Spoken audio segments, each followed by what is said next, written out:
The letter arrived on a Tuesday morning in the spring of 1878, carried up the mountain by a supply rider who made the journey from Thornfield once a week and always looked relieved to leave. Beckett Shaw stood on the porch of the cabin he had built with his own hands 3 years prior, holding the envelope against the light as though he could read the words through the paper without having to open it.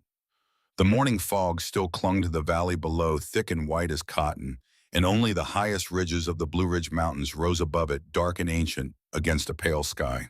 He turned the envelope over. The handwriting was feminine, careful, full of loops and curls that he had to squint to decipher. His name was spelled out in ink that had smudged slightly from the journey. Mr. Beckett Shaw Thornfield, Virginia. He had been expecting this letter for 2 weeks and dreading it for longer than that. 6 months ago, in a moment that now felt like it belonged to another man entirely, he had placed an advertisement in the regional newspaper. The words had been simple because Beckett Shaw was a simple man, or at least he tried to be. Seeking wife for mountain homestead. Hard life, remote country, must be willing. He had not mentioned that the homestead sat nearly 1,000 feet above the valley floor, accessible only by a narrow dirt road that washed out every spring and froze solid every winter. He had not mentioned that the nearest doctor was half a day's ride, and he had not mentioned that 2 other men lived under his roof. That last omission was the one that troubled him most as he broke the seal and unfolded the letter. Her name was Lenora Whitfield. She was 18 years old. She would arrive at Thornfield Station on Wednesday. She promised to be a good wife. The words were earnest and slightly formal, as though she had copied them from a book on proper correspondence, and something about that effort, that careful attempt at dignity, made his chest tighten in a way he did not care to examine. He lowered the letter and stared out at the fog. A red-tailed hawk circled above the tree line, riding thermals that rose from the warming valley, and somewhere in the timber below the cabin, a woodpecker hammered its relentless rhythm. These were the sounds of his life. These in silence. 3 years of silence shared among 3 men who had run out of things to say to each other long ago. The screen door creaked behind him. Beckett did not turn around because he knew from the footsteps that it was Everett. His younger brother moved through the world quietly, and Beckett had long since learned to read his presence by the small sounds he could not help making. The soft scrape of a boot. The whisper of sawdust falling from his shirt. "She is coming Wednesday," Beckett said without looking back. "Day after tomorrow." A pause. Then the sound of Everett settling into the doorframe, leaning against it the way he always did when he needed to think before speaking. "You told her about us, about the arrangement here." Beckett folded the letter and slipped it into his shirt pocket. "I told her the life would be hard." "That is not the same thing, Beck." "I know it." Another silence. Everett Shaw was 24 years old and had spoken fewer words in his lifetime than most men spoke in a month.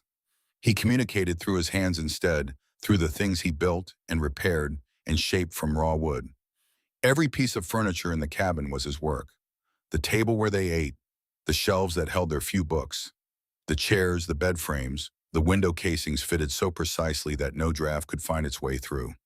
He had been working on a 4th chair for the dining table these past 2 weeks, and the fact that he had started it without being asked told Beckett everything he needed to know about his brother's feelings regarding the woman who was coming. "She will run," came a voice from inside the cabin, rough and flat. Thatcher Hale did not bother coming to the door. He sat by the cook stove, sharpening a hunting knife, the blade singing against the whetstone in long, measured strokes. "You bring a city girl up here, up this mountain, where the snow buries the porch rail, and the wolves sing lullabies outside the door, and she will run before the sun sets on her first day." Beckett turned now. Thatcher filled the chair he sat in like a boulder wedged in a creek bed, solid and immovable. He was the largest of the 3 of them, broad through the shoulders and thick through the arms from years at the forge. His hair was a dark red, the color of rusted iron, and his beard was kept short only because Beckett insisted on it. At 25, Thatcher Hale looked like a man who had been in a fight with the world and had not yet decided if he had won or lost. "She does not have anywhere to run back to," Beckett said, "and we need her here. You know that as well as I do." Thatcher tested the blade against his thumb, drew a thin line of blood, and seemed satisfied. "I am not against it, but I am not putting on a show of welcome either." He sheathed the knife, stood, and walked out the back door toward his forge. Within minutes, the sound of hammer on anvil rang across the hollow, violent and rhythmic. That was how Thatcher processed every emotion he could not name. Beckett watched him go, then looked at Everett, who was studying the floorboards with the intensity he usually reserved for grain patterns in hardwood. "He will come around," Beckett said, though he was not certain of it. "And if she does run," Everett asked quietly, "then we go back to what we had before. 3 men and a quiet house." But they both knew that what they had before was killing them slowly.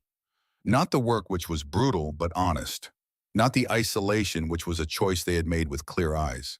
What was killing them was the absence, the empty space at the center of their lives that no amount of labor could fill.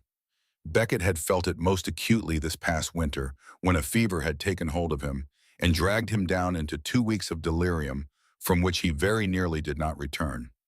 Everett and Thatcher had taken turns sitting with him, pressing wet cloths to his forehead, spooning broth into his mouth, but neither of them truly knew what they were doing, and Beckett had come close enough to death to feel its cold breath on his neck. When he finally surfaced from the fever, gasping back into consciousness, like a drowning man breaking the surface of a river, the first thing he saw was the cabin.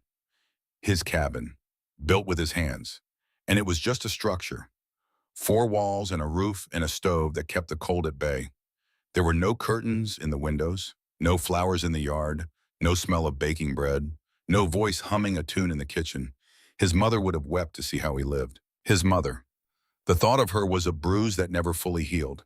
She had died of the fever that swept through their homestead in Tennessee when Beckett was 19 and Everett was 17. Their father had gone first 3 days before her, and she had spent her final hours not mourning her husband, but worrying about her sons. She had taken Beckett's hand on the last night, her skin burning, her eyes already looking past him towards something he could not see, and she had whispered words that he carried like stones in his chest ever since. "Promise me, Beckett. Promise me you will build a family. You will not live alone." 7 years. The promise weighed more with each one. He sat down on the porch step and pulled the letter out again, reading it one more time. Lenora Whitfield, 18 years old. She promised to be a good wife. Wednesday afternoon. The night before she arrived, Beckett could not sleep. He lay in his bed staring at the ceiling, listening to the sounds of the mountain. Everett's breathing in the next room, slow and deep. Thatcher's occasional shift on his cot, the springs protesting under his weight.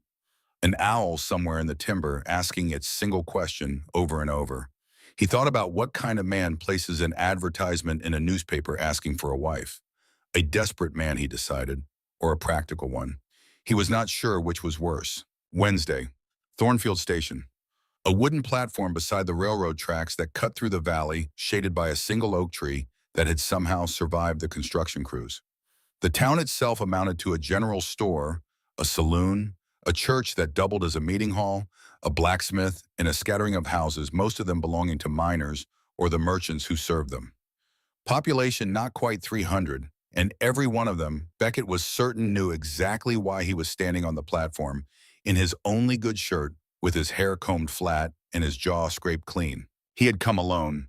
He had considered bringing Everett and Thatcher, and had decided against it inside of 10 seconds.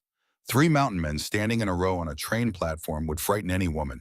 Better to ease her into the reality of her situation, one revelation at a time. The shirt was white cotton, the only one he owned that did not have a stain or a tear. His mother had sent it to him before she passed, packed in brown paper, with a note that said, "For when you need to look respectable." He had worn it to her funeral and twice since. The fabric felt foreign against his skin, soft where he was accustomed to rough, and he kept running his finger along the collar as though checking that it was still there. The train whistle sounded in the distance, a long, mournful note that bounced off the mountain walls and echoed back, doubled. Beckett's entire body tightened. He watched the locomotive materialize from around the bend, black and massive, trailing a plume of steam that dissolved in the mountain air. Brakes screamed. The platform trembled underfoot. And then the doors opened, and people began to emerge, stepping down onto the boards with the wary relief of travelers reaching their destination. Beckett scanned the crowd. A family with 3 children, 2 miners returning from somewhere east, an older woman in black, a merchant with sample cases, and then she was the last to step down, as though she had been waiting for the platform to clear before trusting herself to it. She was small. That was the first thing he registered. Not just short, though she was, that 2 barely reaching 5 feet and a few inches, but small in every dimension. Narrow through the shoulders, thin through the waist, wrists that looked like they might snap if she lifted anything heavier than the carpet bag she was clutching in both hands. Her hair was the color of buckwheat honey, pinned up beneath a traveling bonnet that had seen better days, and her eyes were green and enormous, taking up nearly half her face, giving her the look of a young doe that had wandered into a clearing and found itself surrounded. She wore a gray dress that hung loose on her frame, as though it had been made for someone larger, and her shoes were scuffed and thin-soled. She stood on the platform looking in every direction at once, searching for someone she had never seen, and the expression on her face was one that Beckett recognized because he had seen it on animals caught in open ground. Not curiosity, not excitement, fear, pure, undiluted, bone-deep fear. He felt like he had been punched in the stomach. She did not look 18. She looked younger, much younger, with round cheeks still holding the softness of adolescence and a scattering of freckles across the bridge of her nose that made her seem like a child playing dress-up in her mother's clothes. And something heavy and uncomfortable settled in Beckett's gut as he watched her standing there, this tiny person surrounded by strangers in a place she had never been. He had made a mistake, not because she was wrong for the life he was offering, because she was too young, too small, too breakable for it. He approached, slowly removing his hat.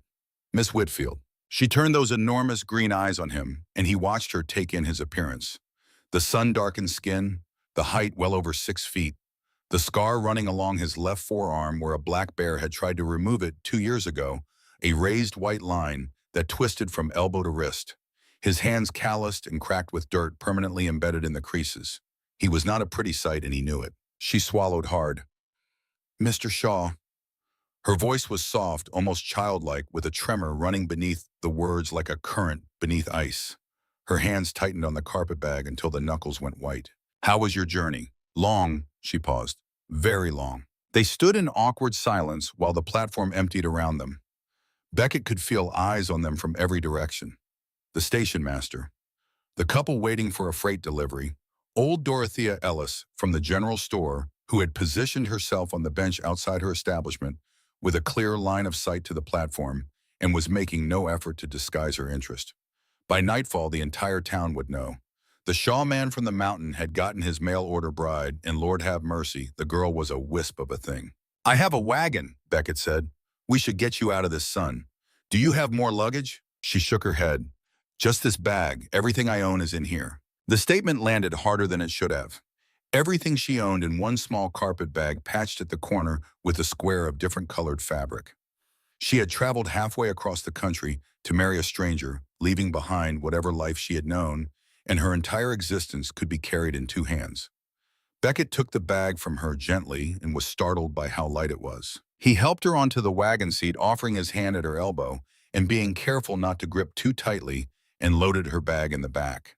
As they rolled out of town toward the mountain road, he began pointing out landmarks, partly to fill the silence, and partly because he genuinely wanted her to know the land, the creek where they drew water, the ridge where the snow lingered latest into spring, the stand of chestnut trees where deer gathered at dusk. She responded in monosyllables. Yes. No, I see. Her back was ramrod straight, her hands folded so tightly in her lap that the tendons stood out, and her eyes stared directly ahead, as though she were steeling herself for something terrible. She had the posture of a person bracing for a blow. They had been climbing the mountain road for nearly an hour, the horses leaning into the grade, the wagon wheels crunching over packed dirt, when Beckett decided he could not wait any longer. If she discovered the truth when she walked through his door and found 2 strange men waiting inside, everything would be worse. Infinitely, irreparably worse. Miss Whitfield, there is something I need to tell you before we arrive. She turned to look at him, and the wariness that flared in her eyes was instant, practiced. The look of someone who had learned early to expect bad news. What is it? In my letters, I wrote that the life here is hard, that is true, but there is something I did not say clearly. He drew a deep breath. The mountain air tasted of pine resin and damp earth. I do not live alone. I have a younger brother, Everett. He is 24, and a close friend who is like a brother, Thatcher Hale, 25. The 3 of us live together and run the homestead as a unit. The silence that followed was thick enough to touch. Lenora Whitfield sat very still, and Beckett watched the blood drain from her knuckles as her hands tightened in her lap until the joints were white as bone. When she spoke, her voice trembled, but carried an edge of steel that surprised him. You said I would marry you. The letters were clear. I agreed to marry one man, Mr. Shaw, not three. You would marry me, only me. Everett and Thatcher are family. They are not your husbands, but they live in the house. I should have told you plainly, and I apologize for not doing so. Why did you not tell me? Because I was afraid you would not come. The raw honesty of that statement seemed to stop her. She studied him with an expression that was not anger, not quite, but something more complex. Evaluation, calculation. The look of a person weighing whether the man beside her could be trusted with her life. It was a look that should not have been necessary on the face of an 18-year-old girl, and the fact that it was told Beckett something about the life she was leaving behind. She turned away and stared at the road ahead. I have nowhere to go back to. He heard it. He would hear that sentence many times in the weeks to come, a refrain that carried within it everything she was not yet ready to say. It was not a statement of contentment. It was a confession of desperation, and it sat between them on the wagon seat like a third passenger for the rest of the ride. The Shaw homestead appeared around the final bend in the road as the afternoon sun broke through the canopy and lit the clearing in gold. It was a good piece of land, a small valley near the ridgeline sheltered from the worst winds by a natural rock formation to the north and bordered by old-growth timber on three sides. The cabin was cedar built by Everett 2.5 years ago, when Beckett had decided that the original structure, little more than a shack, was no longer sufficient. It was solid and well-made, with a wide porch facing the valley and a stone chimney that drew properly even in a crosswind. Behind it stood the horse barn, Thatcher's forge, with its open-sided shed, a root cellar, and a storage building for tools and feed. Everything was clean and orderly. The wood pile was stacked with geometric precision. The tools hung in their places. The yard was swept clear. Three men who had served no military time had nonetheless adopted military discipline out of necessity, because when you lived at the edge of civilization with no one to rely on but each other, order was survival. But order was not warmth. There were no curtains in the windows, no flowers in the yard, no color anywhere except the browns and grays of wood and stone. The cabin was a barracks, not a home, and as Beckett helped Lenora down from the wagon, he tried to see it through her eyes and felt a flicker of shame. Everett and Thatcher waited on the porch. Everett stood to the left, slightly back, giving the approaching woman as much space as the porch allowed. He was nearly as tall as Beckett, but leaner, built for precision rather than power, with dark hair and brown eyes that tended to rest on the middle distance when he was uncomfortable. He removed his hat when Lenora appeared. "Welcome, Miss Whitfield," he said, and his voice was low and rough from disuse. His eyes dropped to his boots immediately after speaking. Thatcher stood to the right with his arms crossed over his chest. He was the largest of the three, by a considerable margin, shoulders wide enough to fill a door frame, forearms thick from the forge. His red hair caught the afternoon light and threw copper sparks. He did not remove his hat. He looked at Lenora from head to toe with an appraisal so direct it bordered on rude, taking in her size, her youth, her trembling hands, and then he turned to Beckett. "She will not last a month up here." He turned on his heel and walked toward the forge without another word. Within moments, the sound of hammer on anvil filled the hollow, each strike a declaration. Lenora stood in the yard between the wagon and the porch, tiny between three men who were each more than twice her weight, and Beckett braced for tears, for shouting, for her to demand he take her back to the station immediately. Instead, her chin lifted, a small motion barely perceptible, a gesture of defiance so quiet that it might have gone unnoticed. But Beckett noticed. He filed it away, not yet knowing that he would see that gesture 1,000 times in the years ahead, that it would become the signal he looked for when he needed to know whether his wife was frightened or merely gathering her strength. He showed her inside. The main room served as kitchen, dining area, and sitting space all at once, dominated by the cook stove that Thatcher had installed and the dining table that Everett had built. 4 chairs surrounded the table now, and Beckett noticed that the fourth, newest one was lighter in color than the others, the wood still fresh and smooth. Everett had not stained it to match. He had not had time, but he had built it. Lenora noticed it too. She looked at the 4 chairs and then at Beckett, and he saw the question form in her eyes, but she did not ask it. He showed her the bedroom, the only separate room in the cabin, with a brass bed, a pine dresser, and a window that looked out toward the eastern ridge. "You will sleep here," he said firmly. "I will take the main room. I will put up a screen for privacy." Her head turned sharply, surprise clear on her face. But we are to be married. We will be married, Beckett said. When you are ready, but not today, not this week, perhaps not this month. He turned to face her fully, and for the first time, Lenora truly looked back. Not a glance, not the quick, frightened assessment she had been making since the train platform. She looked at him, into him, searching for the thing he was hiding. You are very young, Miss Whitfield. You have just traveled a great distance to live with three strange men on a remote mountain. I will not push you into anything until you truly know what you want. But the arrangement we made, the letters, the arrangement stands, but I will wait, however long it takes. He paused, searching for words that did not come easily to a man who spent most of his days talking to horses and timber. I will wait until your heart is ready, whether that is a month or a year or 5 years. I will wait until you look at me without fear in your eyes. Tears rose in her eyes and she blinked rapidly, fighting them back. Her voice came out high and thin, edged with panic. You are going to send me back. I cannot go back. There is nothing for me there. Please, you cannot. No one is sending you anywhere. This is your home now, whether we marry or not. He said it with a certainty that surprised even him. You are safe here, Lenora. I give you my word. It was the first time he had used her name. She noticed. Something in her shoulders eased, not trust, not yet, but the faintest loosening of the tension that had held her rigid since the train. The first week was a trial for all four of them. Lenora kept to the bedroom for most of each day, emerging only at mealtimes with the cautious movements of a creature testing the boundaries of a new cage. She attempted to cook and failed in ways that would have been comical if the fear on her face had not been so genuine. She burned 3 consecutive meals. She made porridge so thick it could have served as mortar. She nearly started a fire when a dishcloth drifted too close to the stove and Everett caught it just before the flames reached the shelf above. City life in St. Louis had prepared her for precisely nothing that mountain living demanded. The 3 men responded to her presence in ways that revealed their characters as clearly as words never could. Beckett was patient. He ate the burned porridge without grimacing and told her the next batch would be better. He showed her how to regulate the stove damper, how to judge temperature by the sound the iron made, how to time bread by smell rather than guessing. He maintained a careful physical distance, never standing too close, never touching her, without necessity, always asking before helping. When she reached for a pot on a high shelf and could not reach it, he did not simply grab it for her. He asked, "Would you like me to get that?" and waited for her answer. The consideration was deliberate, and Lenora seemed both grateful for it and confused by it. She was accustomed to men who took what they wanted. A man who asked permission was a foreign species. Everett spoke through objects.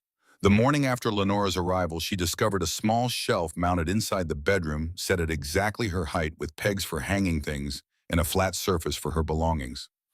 Everett had built and installed it during the night. 2 days later, the chair at her place at the dining table changed. The tall chair that left her feet dangling above the floor was replaced by a shorter one that let her sit with her boots flat on the ground. No announcement, no explanation. The thing simply appeared silently, thoughtfully. Lenora began to look for these small gifts each morning, and finding them became a quiet ritual that she would not have admitted to anyone meant more to her than any words could. Thatcher was cold, not cruel, not quite, but aggressively indifferent. He did not speak to Lenora. He did not acknowledge her at the table. He ate his meals standing by the stove and left through the back door before she could register his departure. When Beckett confronted him about it in the forge, Thatcher erupted. "Because bringing a child up here is wrong. Look at her, Beck. She is half the size of a proper grown woman, and she trembles every time one of us walks past her. She will not survive the winter. And when she breaks, when she runs, you will fall apart. And who picks up the pieces? Me and Rhett. Same as always." Behind the rough words was real fear, and Beckett knew its origin, even if Lenora did not. Thatcher Hale's mother had been a mail-order bride. Catherine Hale had traveled from Pennsylvania to Wyoming at 17 years old, lured by promises from a man who turned out to be a violent drunk. She endured 10 years.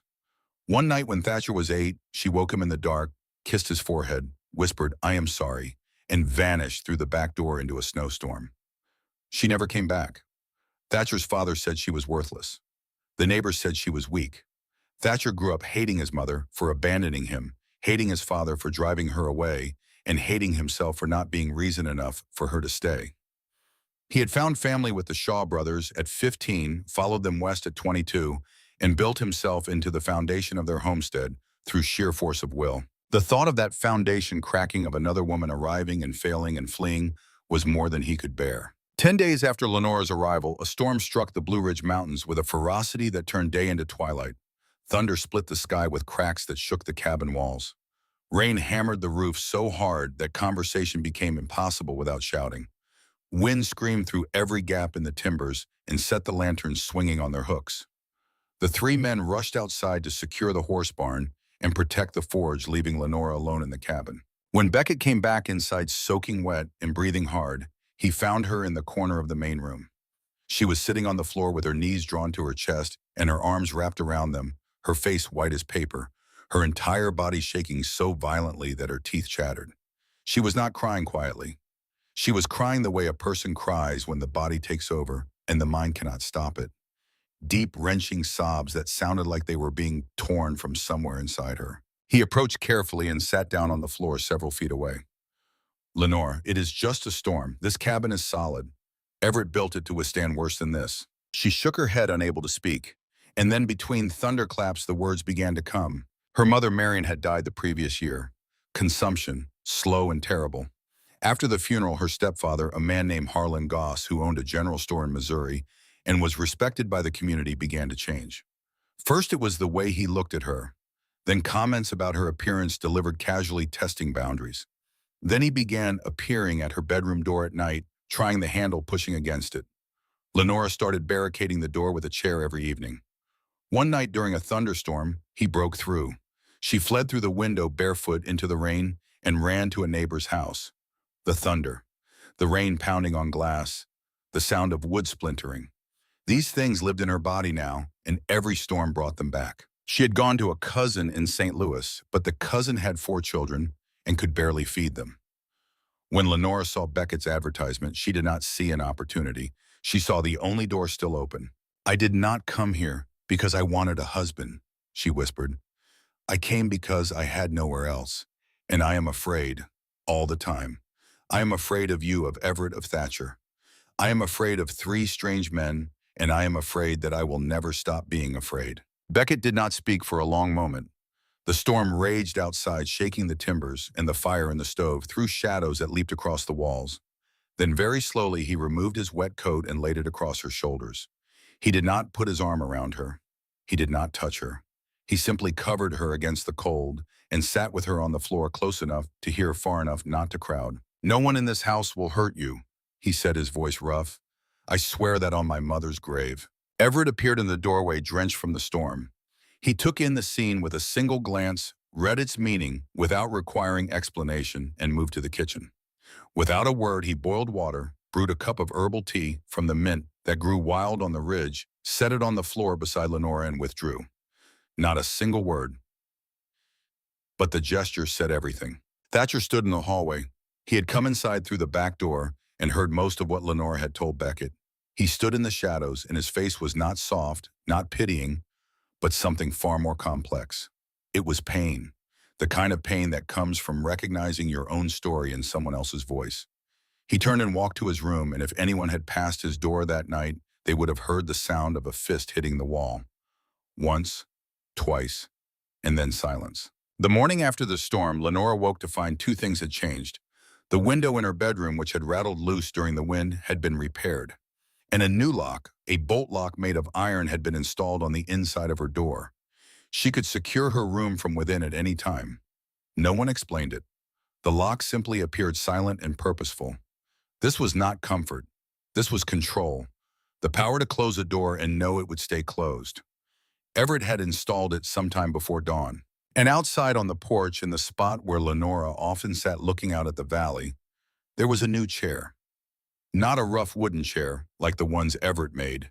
This was wrought iron with a pattern of leaves worked into the armrests, delicate and precise, the kind of detail that required hours of careful hammering. It was Thatcher's work. He had forged it during the night alone in his workshop, with the storm still raging outside. When Lenora stepped onto the porch and touched the chair, the metal was still warm. Thatcher did not speak to her that day, or the day after, but he began sitting at the table for meals. He began nodding to her in the mornings. And every night before going to his room, he checked the door locks more thoroughly than before and walked a circuit around the homestead, not checking livestock, but checking the perimeter, watching for anyone who should not be there. Lenora did not understand the change, but she felt it. And for the first time since arriving on this mountain, something inside her began to unclench. Not trust, not yet, but the faintest possibility of trust. The recognition that she was being guarded not by one man but by three, and that their protection came in three different languages. Beckett spoke his through promise and patience. Everett spoke his through objects that appeared in the night. Thatcher spoke his through vigilance, through the circuit he walked each evening, through the iron chair that said, "I heard you," without requiring him to say a single word. 3 weeks after Lenora arrived at the Shaw homestead, she cooked a meal that did not need to be scraped into the pig trough: beef stew with potatoes and cornbread. It was not perfect. The stew was oversalted, and the cornbread was singed along one edge. But it was edible, genuinely edible, and when she set the 4 plates on the table and stood back with her hands clasped and her expression braced for criticism, the three men sat down and ate without complaint. Beckett told her it was good. Everett nodded his agreement, which from Everett was practically a standing ovation. And Thatcher, who had said perhaps a dozen words to Lenora in 3 weeks, spooned a second helping onto his plate and said without looking up, "Less salt next time." Lenora stared at him. For a moment, the table was perfectly still. Then that defiance rose in her expression, the quiet stubbornness that Beckett had already come to recognize. And she said, "Next time you can cook it yourself." Beckett choked on his water. Everett looked down at his plate, but his shoulders were shaking with a laugh he was fighting to suppress. Thatcher raised his eyes, fixed Lenora with a glare that would have backed down a grizzly bear, and then the corner of his mouth twitched. Just once. Just barely. But it was there. It was a small moment. None of them recognized its significance right then.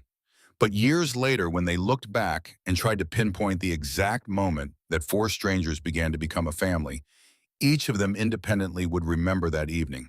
The stew that was too salty, the cornbread that was slightly burned, the first time Thatcher spoke directly to Lenora and the first time she spoke directly back, the sound of Everett almost laughing. The 4 chairs around the table, all of them occupied for the first time since the fourth one had been built. Outside, the Blue Ridge Mountains stood as they had for millennia, ancient and patient, their ridges dark against the fading sky. The hawks had gone to roost, and the first stars were appearing above the tree line. Somewhere in the timber, a whippoorwill began its evening call, the same 3 notes repeated endlessly, a promise being made over and over until someone finally believed it. Inside the cabin on the mountain, 4 people ate a meal together and began, without knowing it, to learn the shape of something none of them had expected to find in this remote and beautiful and unforgiving place. Something that felt for the first time like home. Summer descended on the Blue Ridge with punishing force. By late June, the valley below the Shaw homestead shimmered with heat from mid-morning to late afternoon, and the air hung so thick and still that even the birds fell silent during the worst hours. Lenora had expected the mountains to be cool. She had imagined pine-scented breezes and shaded hollows. What she got instead was a sun that beat down on the clearing with relentless intensity, bouncing off the cabin walls and baking the ground until the dirt cracked. The men had long since adapted rising before dawn to work in the blue-gray hours when the air still carried the memory of night resting during the brutal midday, then returning to their tasks as the shadows lengthened. Lenora learned to match their rhythm within a week because the alternative was collapse, and collapsing was something she had decided she would not do. She began asking Beckett to teach her, not just cooking, which Everett had taken over with quiet competence, but the deeper skills of living on the mountain. How to read a track in soft earth and know what animal had made it and how long ago. How to tell the difference between a plant that could save your life and one that could end it. How to look at the shape of clouds building above the ridgeline and know whether rain was coming in an hour or a day. Beckett was surprised by the request and more surprised by the hunger behind it. She did not learn out of mere necessity. She learned with genuine curiosity, asking questions that sometimes made him stop and think because she was seeing his land through fresh eyes, and those eyes noticed things his had long since stopped registering. One morning in July, he was showing her how to identify deer sign along the creek when she stopped and pointed to a pattern of bent grass he had walked past without a glance. "Something was lying here," she said. "Something large. The grass is pressed flat in a shape like a body." She was right. A deer had bedded there overnight, and the impression was fresh enough to still hold dew. He had walked past it. She had not.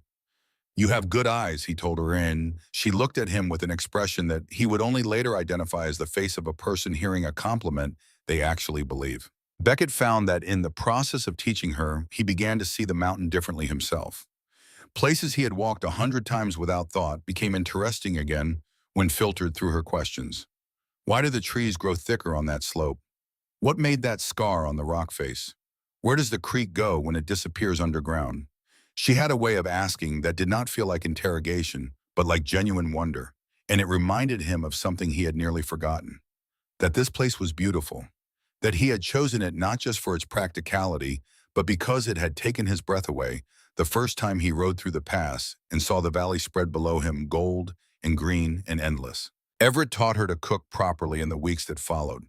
He turned out to be the best cook among the three men, a skill inherited from their mother who had believed that feeding people well was its own form of love. He and Lenora spent the afternoons in the kitchen together while the heat pressed against the windows and the stove threw additional warmth into the already sweltering room. They worked in a shared silence that would have been uncomfortable between most people, but between Everett and Lenora felt natural, even restful. He showed her how to season a cast iron pan and how to know when bread dough had been kneaded enough by the way it felt against the heel of her hand. He taught her his mother's recipe for venison stew and watched without comment as she made it her own, adding wild onion from the hillside that he had never thought to include. In those quiet kitchen hours, Everett began to speak more than he did anywhere else. He told Lenora about their mother, a strong woman, a gentle woman, a woman who believed that love was a verb, not a noun, and that it showed itself through action far more reliably than through words. His mother had taught him to build things, had put tools in his hands before he could read, had shown him that there was dignity in making something useful from raw material. "She would have liked you," Everett said one afternoon so quietly that Lenore almost missed it. "You remind me of her, the way you keep trying even when things do not work." "You are more like your mother than you know, Rhett," Lenore replied, using the nickname that she had discovered by accident when Beckett mentioned it in passing. Only their mother had ever called Everett by that name. Lenore used it without asking permission, as naturally as breathing, and Everett did not correct her. The first time she said it, something flickered across his face, quick and vulnerable, and then he went back to his work. But his movements were easier after that, less guarded. And when Lenore looked up from her dough and caught him watching her, he did not look away with his usual shyness. He simply nodded, and she saw something in that nod that mattered more than any speech: acceptance. Thatcher's transformation was slower and conducted almost entirely in the margins. He maintained his distance from Lenore in the direct sense, rarely speaking to her, never initiating conversation. But the indirect evidence of his changing attitude was everywhere. When Lenora walked out to the garden, she had started behind the cabin, a vegetable patch coaxed from stubborn mountain soil through persistence and a liberal application of composted manure. Thatcher would appear somewhere on the periphery. Not close, not hovering, just present the way a sentinel is present on a wall. He would be checking a fence line or inspecting a horse's hoof, always with a plausible reason for being nearby, but the truth was visible to anyone who cared to look. He was watching over her. When a copperhead appeared among the squash plants one morning, its triangular head barely visible among the leaves, Thatcher materialized with a hoe and dispatched it in a single clean stroke before Lenora even knew it was there. She found the dead snake laid out on a rock at the garden's edge when she went to water the plants, and she understood the message. He did not say, "I am protecting you." He simply removed the danger and left the evidence where she would see it, so she would know the ground had been made safe. One afternoon in the middle of July, Lenora heard the sound of Thatcher's hammer coming from the forge. She had grown accustomed to its rhythm over the weeks, a steady measured beat that formed the percussion line of their daily life, reliable as a heartbeat. But today the rhythm was wrong. The strikes were too fast, too hard, rhythmic and violent, the sound of metal being punished rather than shaped. She hesitated at the kitchen window, watching the open-sided forge where Thatcher stood, silhouetted against the glow of the fire, his arm rising and falling with a fury that had nothing to do with the piece of iron on his anvil. She should not have gone to him. Every instinct of self-preservation told her to stay away from a large, angry man with a hammer. But something deeper than instinct moved her feet across the yard and brought her to the entrance of the forge, where the heat hit her face like an open oven door. Mr. Hale. He did not hear her over the ringing of steel. She called louder. He stopped mid-stroke and turned, and the expression on his face made her take a step backward. It was not anger, it was anguish. Raw, unprocessed, the kind of pain that lives in the body for decades and surfaces without warning on particular days. What day is today? She asked gently. He set the hammer down on the anvil, wiped his hands on his leather apron. The muscles in his jaw worked as though he were chewing on words he did not want to release. The day my mother left. And then for the first time, Thatcher Hale told his story. His mother, Catherine, had come to Wyoming from Pennsylvania at 17. A mail-order bride. His father had painted a picture of frontier prosperity in his letters, a ranch, good land, a future. The reality was a one-room soddy and a man whose charm dissolved in whiskey and whose hands found their way to fists with dependable regularity. Catherine endured it for 10 years. 10 years of bruises hidden under long sleeves. 10 years of apologies that lasted exactly until the next bottle was open. 10 years of watching her son grow up in the shadow of violence and knowing she could not protect him from it because she could not protect herself. One night in late November, when Thatcher was 8 years old and the snow was coming down so thick that the world beyond the window had ceased to exist, his mother woke him. She was dressed in her coat and her shoes, and she was shaking not from cold, but from the decision she had already made. She kissed his forehead. She said, "I am sorry, baby. I am so sorry." And then she walked out the back door and into the snow, and he never saw her again. So when I look at you, Thatcher said, his voice ground down to gravel, I see her, young, scared, pushed into a place you did not choose. And I think here it is again. Another woman who is going to be broken by this life by men who do not know how to be gentle, by a mountain that does not care whether you survive or not. Lenora stood in the heat of the forge and let the story settle. She could feel the weight of it, not just the facts, but the 30 years of silence they had been wrapped in the calcified grief of a boy who had been told his mother was weak, when in truth she had been drowning. She chose her next words carefully, testing each one before committing. Your mother was not weak for leaving. She was strong for surviving 10 years. And she did not abandon you, Thatcher. She saved herself, which is something every person has the right to do. He went very still. The forge fire popped and sent a shower of sparks into the air between them, each one flaring orange and dying in the space of a heartbeat.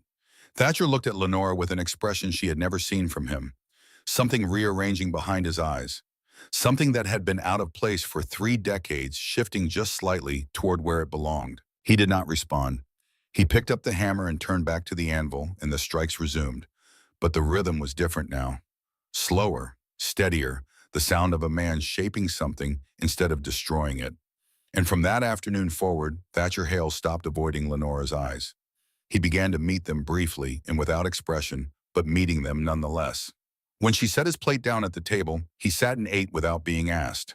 When she passed him on the porch, he nodded. And occasionally, when she was not looking, Beckett caught Thatcher watching her with something on his face that had not been there before. Not affection, not yet, but respect. August brought a request that surprised all 3 men. Lenora wanted to learn to ride. Beckett was busy that week repairing the fence line that the spring rains had weakened, posts leaning and wires sagging along the northern boundary where the cattle liked to test their luck.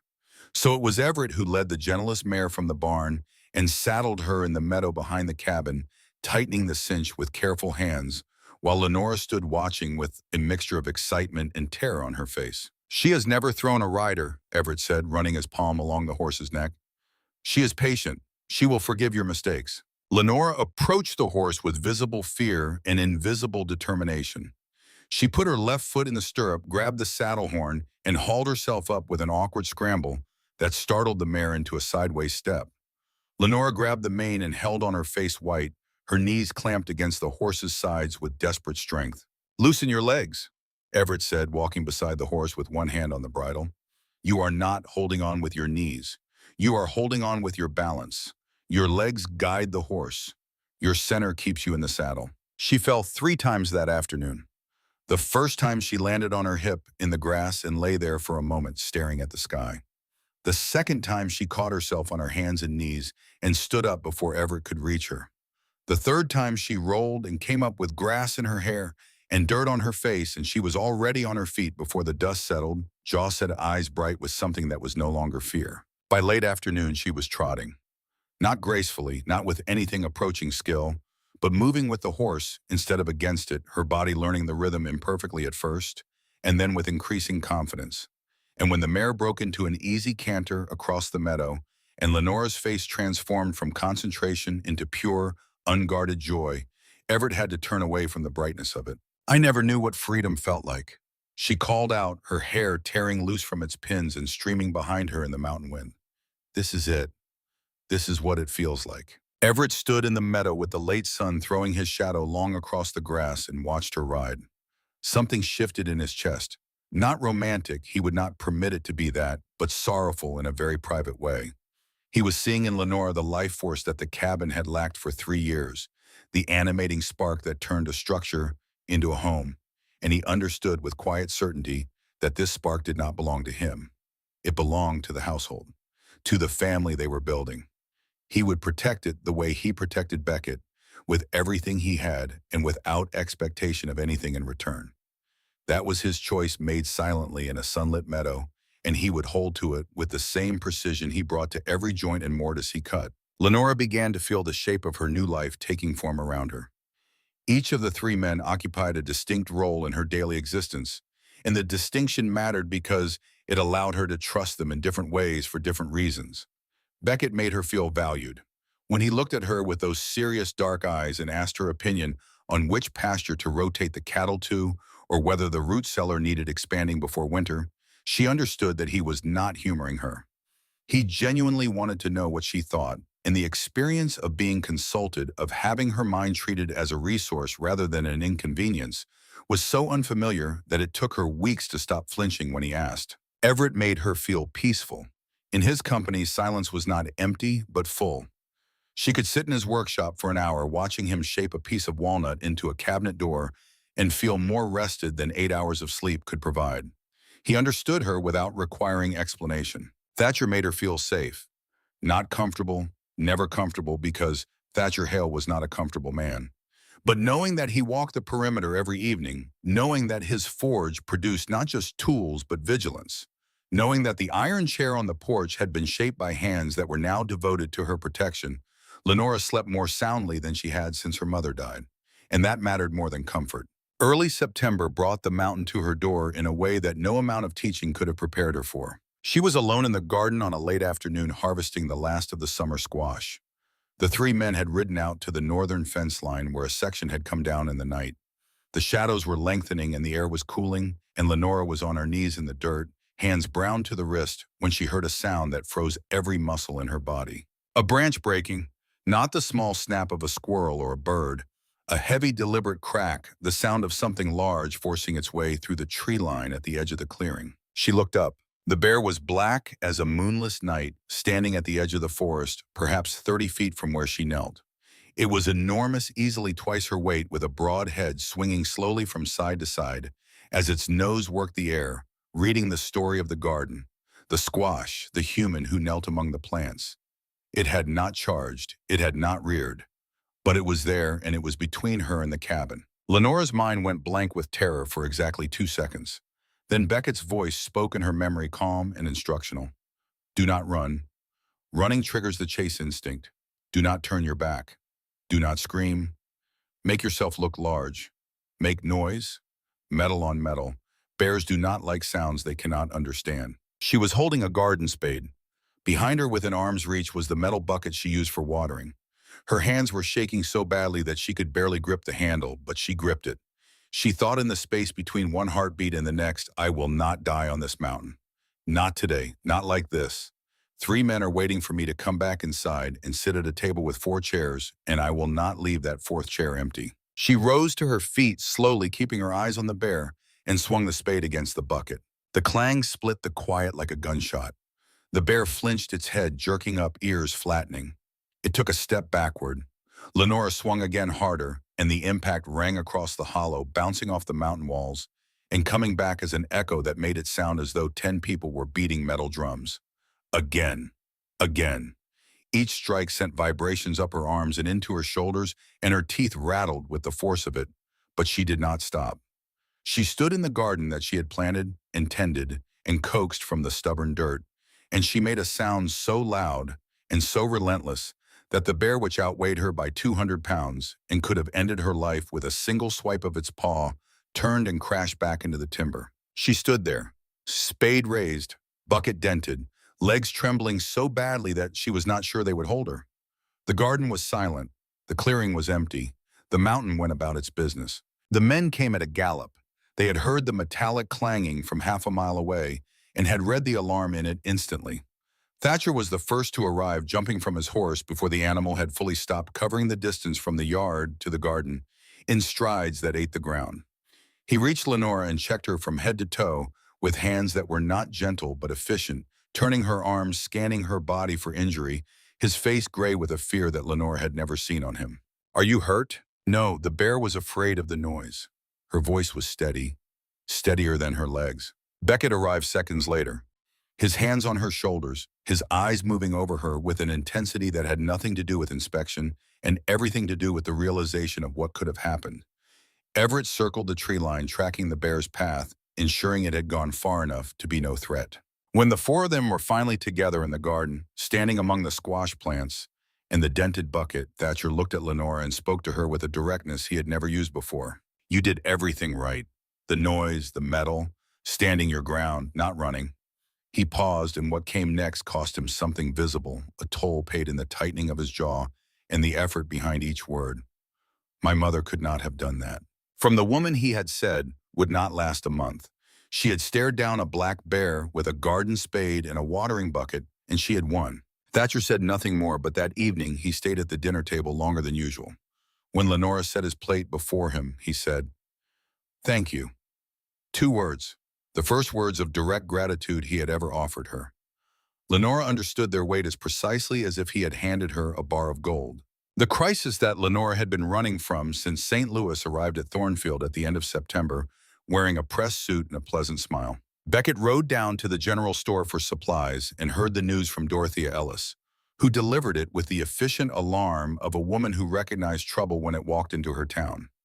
A stranger had come to Thornfield, a well-dressed man in his mid-40s, polite, well-spoken, asking about a young woman with honey-colored hair who might have passed through recently. He gave his name as Harlan Goss and described himself as a concerned stepfather searching for his runaway daughter. He was staying at the boarding house, and he was not alone. A second man accompanied him, a large fellow who wore a silver star on his coat, and introduced himself as a deputy sheriff from the county seat, carrying, he claimed, the legal authority to retrieve a missing person reported by her family. Beckett drove the wagon home at a speed that endangered the axles. By the time he reached the homestead and told Lenora, the color had drained from her face so completely that she looked like a photograph of herself, all gray and white and frozen. "He found me."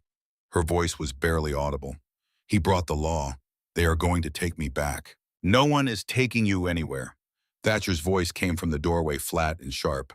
He had heard everything. "Let them come up here. I will handle it." "No." Beckett's response was immediate and firm.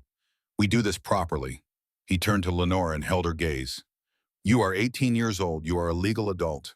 He has no lawful claim on you." Everett, who had been silent in the way that meant he was thinking rather than absent, spoke from his place by the window. "She should be married." Every head turned to him. "If Lenora is your legal wife, no stepfather and no deputy has standing to remove her. The law would be entirely on her side." The logic was clean and immediate and entirely correct. Marriage was the simplest solution, the fastest way to place an irrevocable legal barrier between Lenora and the man who had driven her across the country. And Beckett saw with a clarity that cut him the expression on Lenora's face when Everett said it. Relief, desperate, drowning relief. She would agree to marry him right now, this minute, today. She would agree because she was terrified, and terror was the engine that had driven every major decision of her life since her mother's death. And that was exactly the thing he had sworn would not happen. "No," Beckett said, and the word fell into the room like a stone dropped into still water. Everett looked at him sharply. Thatcher straightened from the doorframe. Lenora's eyes went wide with a confusion that bordered on panic. "I will not marry you out of fear," Beckett said, looking at her directly, speaking to her as though the other 2 men were not in the room. "When we marry, if we marry, it will be because you want to, not because you need to, not because some man is threatening you and marriage is the fastest escape." He shifted his attention to Everett and Thatcher. She is a legal adult living on my land of her own free will. Goss has no court order. His deputy, if that is even what the man is, has no warrant. We deal with this face to face, and Lenora's rights are our ground to stand on. Lenora stared at him, the man who had just refused the easiest solution in order to keep a promise he had made on a wagon seat weeks ago. He could have solved everything in 10 minutes with a preacher. Instead, he chose the harder path, the one that preserved her choice, her agency, her right to say yes or no for reasons that belonged to her and not to her fear. And something changed in her chest. It was not gratitude. It was deeper, warmer, more frightening, because it carried with it the dawning recognition that she was looking at a man she might genuinely love, and the realization that such a thing was possible after everything she had survived felt as dangerous as it was wonderful. Harlan Goss rode up to the Shaw homestead the following morning on a rented horse looking exactly as Lenore had described him. Mid-40s, clean-shaven, well-dressed in a way that was calculated to project respectability. He wore a gray suit with a watch chain across the vest and a hat that had not been purchased in any frontier town. His face was pleasant, the kind of face that inspired trust in strangers and deference in neighbors with pale blue eyes, that smiled even when his mouth did not. The kind of face that could testify in church on Sunday morning and do unspeakable things behind a locked door on Sunday night. The second man, who called himself a Braddock, was broader and rougher with a silver star pinned to his coat that caught the morning sun. He rode slightly behind Goss, one hand resting on the revolver at his hip, projecting authority in the blunt way of a man accustomed to being obeyed on the strength of his badge. Beckett stood at the center of the porch. Everett was to his left, an axe resting against his thigh with a casualness that was not casual at all, the blade catching light each time the breeze shifted the pine branches overhead. Thatcher occupied the right side arms, folded his sheer physical mass, filling the space the way a dam fills a river channel. None of them had discussed positioning. None of them needed to. They had worked together long enough that their bodies knew where to be when trouble came up the road. Lenora was behind them. When Goss dismounted and his face rearranged itself into an expression of parental concern, his voice lifting to a pitch of wounded tenderness as he called out, "Lenora, sweetheart, your father has been so worried." She did something that none of the three men expected. She stepped forward between them and stood in front. "I am not your daughter." Her voice trembled, but it was clear, carrying across the yard with the authority of a statement that had been building for more than a year. "I have never been your daughter, and I will not go back." Goss's smile remained in place, but his eyes changed.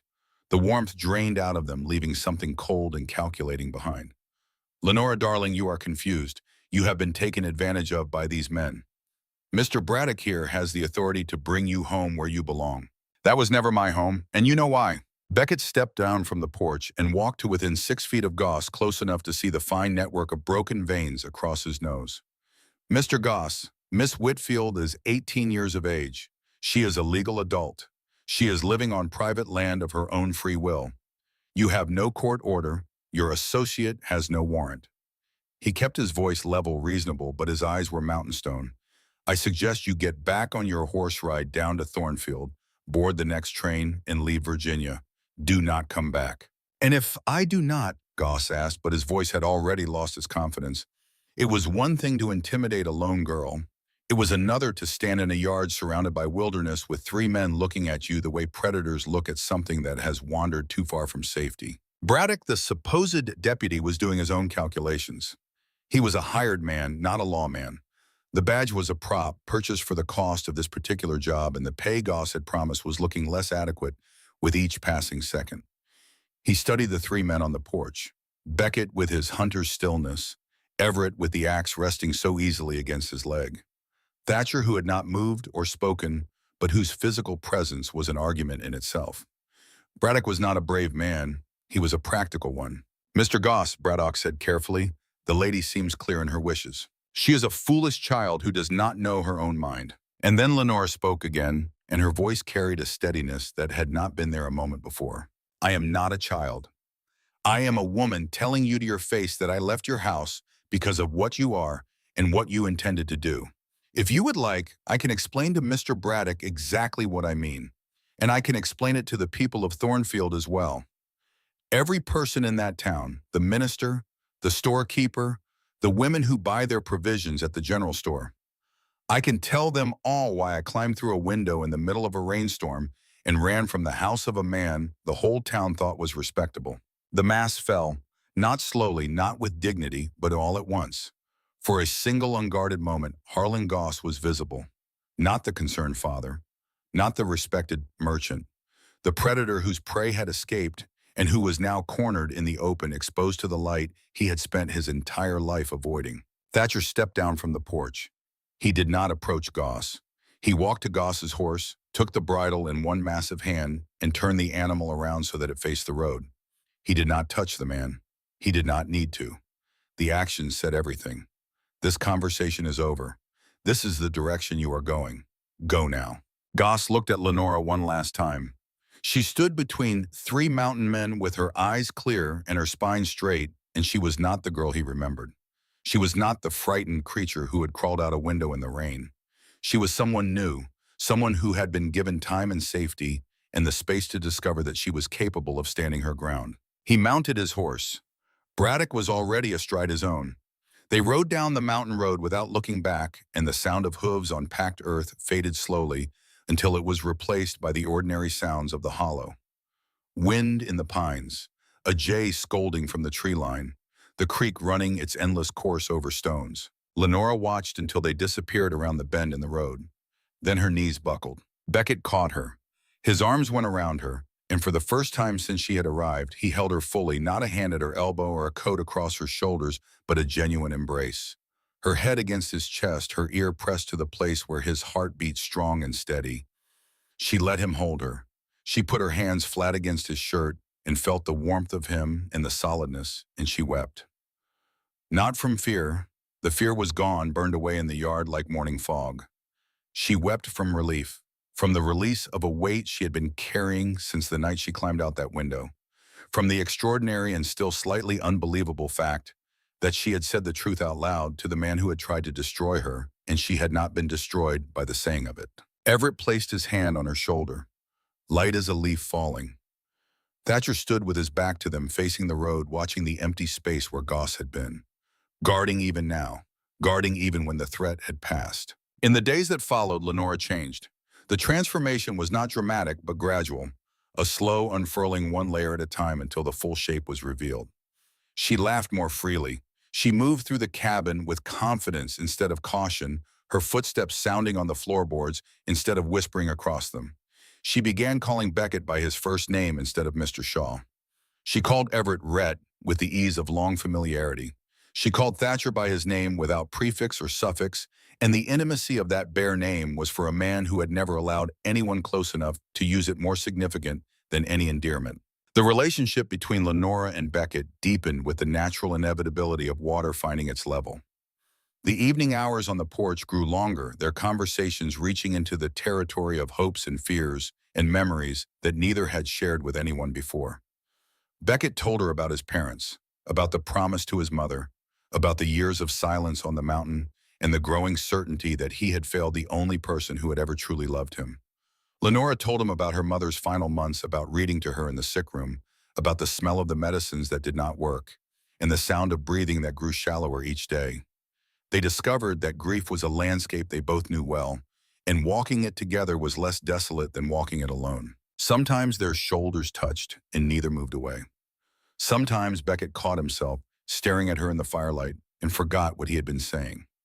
Lenora began embroidering small designs on the cuffs of his shirts, delicate patterns of leaves and vines that served no practical purpose but made him feel when he rolled his sleeves and caught a glimpse of them as though someone in the world was thinking of him. She built separate relationships with Everett and Thatcher that were distinct from romance, but no less vital. Everett was the person she sought when she needed quiet. They could sit for hours in his woodshop, he shaping a piece of cherry or maple, she embroidering, neither speaking, and the silence between them was warmer than any conversation. Thatcher was the person she sought when she needed to feel capable. After the bear incident, he had insisted on teaching her practical defensive skills, how to sharpen a knife properly, how to read danger signs in the forest, how to use a garden spade as a weapon if necessary. He did not treat her as fragile. He treated her as someone who needed to be equipped, and the respect embedded in that approach was worth more to Lenora than any gentleness. Nearly 3 months after she had stepped off the train at Thornfield Station, On an evening when autumn was beginning to turn the leaves on the Blue Ridge from green to gold, and the air held the first faint promise of the cold to come, Lenora sat beside Beckett on the porch with her shoulder touching his and spoke the words that changed everything. "Beckett, I want to talk to you about something." He turned to her, and the expression on her stopped his breath. There was no fear in it, no confusion, no desperation, only a quiet certainty that he had never seen from her before, a settled look like a compass needle that has finally found north. "It has been 3 months. 3 months of you being patient and kind and never asking for anything. 3 months of watching you refuse to take the easy road, even when it would have solved everything, because you made a promise, and you are the kind of man who keeps his promises at his own expense." She drew a breath. "I am ready. I want to marry you, if you still want me." His heart struck his ribs so hard he was certain she could hear it. "Are you sure I meant what I said, Lenora? I can wait longer." "I know you can. That is why I am sure." She placed her small hand over his large one on the porch rail. "You have shown me what kind of man you are, Beckett Shaw. Honest, hardworking, gentle, even when gentleness costs you something. You gave me time and space and respect, things I did not think I would ever have from anyone. I do not want to wait anymore. Tell me you want this because you want it, not because you need it, not because there is nowhere else, because you choose me." "Yes." Her eyes held his, green and steady and clear. "That is exactly what I am saying. I choose you." He turned his hand beneath hers and closed his fingers around it, careful, giving her time to pull away. She did not pull away. They were married 3 days later when the circuit preacher passed through Thornfield on his autumn rounds. The ceremony took place on the porch of the cabin, the same porch where Lenora had sat through so many evenings learning to call this place home. She wore a blue dress that she had sewn herself from fabric Beckett had bought at Dorothea Ellis's store, and she carried wildflowers picked that morning from the mountain meadow where she had learned to ride. Beckett wore his white shirt, the one his mother had sent, the one he had worn to her funeral and had not worn since saving it, though he had not known at the time what he was saving it for. Everett stood as witness. His face was calm, a craftsman's face, patient and precise.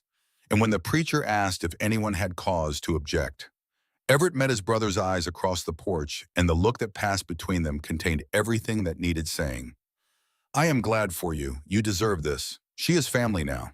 Thatcher stood at this corner of the porch with his arms crossed, his customary posture. But when the preacher asked the objection question, Thatcher glanced at Lenora and the corner of his mouth moved. Not quite a smile, the ghost of a smile, the suggestion that somewhere behind the granite exterior something warm had been acknowledged. When the preacher pronounced them husband and wife, Beckett kissed Lenora with a gentleness that was almost reverent, aware that this was her first kiss, that everything was new and fragile and deserving of care. She placed her hand over his heart and felt it beating beneath her palm, and thought with a clarity that felt like sunrise, this is home. Not the cabin, not the mountain, this man, this heartbeat. That night, the bedroom door closed softly behind them. When morning came and the first light broke over the eastern ridge and poured through the window in a stream of gold, everything between them had changed. Deeper, closer, more known. Lenore lay with her head on Beckett's chest and listened to the steady rhythm that had become the most important sound in her world. "Thank you," she whispered in the near dark, "for waiting, for giving me time to understand that this is what I wanted." He pressed his lips to the top of her head, breathing in the scent of lavender soap and mountain air. "Thank you for choosing me." Outside, the Blue Ridge Mountains held their ancient silence. The first frost of autumn glittered on the meadow grass. Somewhere below the ridgeline, a rooster crowed, and the homestead began to stir with the sounds of another day, another morning in the life that four people were building together from patience and trust in the stubborn, improbable, undeniable beginnings of love. Marriage, Lenora discovered within the first week, was not a destination but a daily negotiation. The tenderness of their first mornings together, waking with the light on the quilt and Beckett's arm heavy across her waist, was real and sustaining, but it existed alongside 100 small frictions that neither of them had anticipated. She had opinions, strong ones, about the arrangement of furniture that she had to navigate daily, about the absence of color in a house that had been decorated by men who did not understand that a home needed more than function, about chickens which she wanted and Beckett resisted because chickens attracted foxes and foxes attracted trouble, about the vegetable garden which she wanted to expand into the south-facing slope where Beckett had planned to build an additional corral. Some of her ideas were practical, some were visionary. She proposed planting apple trees on the eastern hillside where the morning sun hit first and the soil was deep enough to anchor roots. She suggested harvesting the wild bee colonies that Everett had discovered in the hollow oaks along the creek and building proper hives that could produce honey for sale. She talked about diversifying beyond cattle, about creating multiple sources of income so that a single bad season would not destroy them. Beckett listened to these proposals with the focused attention of a man who had learned that his wife's mind was as sharp as any blade Thatcher had ever forged. And he was persuaded not because she was persistent, though she was that, but because she was right. Their first real argument erupted in November over something absurdly small. Beckett and Thatcher came in from the cattle pens tracking mud across the floor that Lenora had spent the better part of the morning scrubbing on her hands and knees. She saw the boot prints crossing the clean planks, and something in her snapped. She turned on Beckett with a fury that startled both of them, her voice rising to a pitch he had never heard from her, and he snapped back because he was tired and cold, and the last thing he expected upon walking into his own home was to be yelled at about his boots. But the fight that mattered, the one that cracked open something important between them, came 2 weeks later. Lenora wanted to ride down to Thornfield alone to deliver a batch of embroidered handkerchiefs to Dorothea Ellis, who had been selling her needlework on commission and asking for more. Beckett refused. The mountain road was dangerous. The weather was unpredictable. A horse could throw a shoe on the switchbacks and leave her stranded. Lenora heard something else entirely. "I am not a prisoner, Beckett Shaw. I know that. But the road is not safe for anyone alone, man or woman. Then why does Thatcher ride to town alone every other week? Why does Rhett? Because they are experienced riders who know the road, and they are not my wife. So it is about me, about you thinking I cannot handle it. It is about me not being able to lose you." The words came louder than he intended, and the force of them silenced the room. Lenora stared at him. Beckett stared back, his jaw tight, his hands balled at his sides, looking less like a husband in an argument and more like a man standing at the edge of a cliff he had not known was there. He turned and walked out to the horse barn. Lenora locked herself in the bedroom. Everett and Thatcher, who had witnessed the entire exchange from opposite sides of the main room, looked at each other with the helpless expressions of two unmarried men trapped inside someone else's domestic storm. It was Thatcher improbably who broke the stalemate. He walked to the bedroom door and knocked. Not gently. Thatcher did not do anything gently. "Open the door, I need to say something." A pause, then the sound of the bolt sliding back. Lenora appeared in the doorway, eyes red-faced, set with the stubborn determination that Thatcher had once found irritating and now found admirable. He did not step inside. He stood in the hallway, respecting the boundary of her space, and he spoke with the bluntness that was his only register. "Beckett is not good with words. He never has been. He has lost his parents. He nearly lost his own life to fever last winter. He has spent 7 years building something on this mountain, and until you came along, he had nobody to build it for." Thatcher paused, and what came next was delivered with the precision of a man who had spent 30 years thinking about the difference. "When he says he cannot lose you, that is not control. That is fear. I know the difference between the two. My father was the first kind. Beckett is the second." Lenora looked at Thatcher Hale, the roughest man she knew, the least likely source of emotional insight on the entire mountain, and understood that he was offering her something rare. The perspective of someone who had lived inside a household where control wore the mask of love and knew exactly what that mask looked like, and that Beckett Shaw was not wearing it. "Thank you, Thatcher. Do not thank me. Go talk to your husband." She found Beckett in the barn, sitting on a hay bale with his head in his hands. He looked up when she entered, and the rawness on his face undid whatever remained of her anger. She sat beside him close enough that their shoulders touched, and they talked. Not argued. Talked. About his fear of loss. About her need for independence. About the difference between protecting someone and constraining them. They reached a compromise. She could ride to Thornfield, but one of the 3 men would accompany her. Not because she was weak, but because the mountain road was genuinely treacherous for any rider alone, and this was a rule they would apply to everyone, not just to her. They held each other in the barn, sitting on the hay, with horses shifting in their stalls nearby, and Beckett understood that this too was part of building a marriage. Learning to fight without destroying. Learning to wound without leaving scars. Learning where the other person's boundaries were, and respecting them not because you had to, but because their comfort mattered more than being right. Winter arrived on the Blue Ridge early that year, and it arrived without mercy. The first snow fell in the third week of November, heavy and wet, bending the pine branches low and turning the mountain road into a river of mud that froze overnight into a surface as treacherous as glass. By December, the snow was knee-deep in the yard and chest-deep in the hollows where the wind pushed it into drifts. The temperature dropped so far below freezing that water left in a cup beside the cook stove turned to ice before morning. The world contracted to the homestead, and the homestead contracted to the cabin, and the cabin contracted to the circle of heat around the stove, where four people spent their days in a proximity that would have driven weaker bonds to breaking. Food was rationed carefully. Potatoes, dried beans, salt pork, and venison jerky. Cornmeal that Lenora learned to prepare in 11 different ways to create the illusion of variety. The cattle needed feeding and protecting from the wolves that descended from the higher elevations as their own prey grew scarce.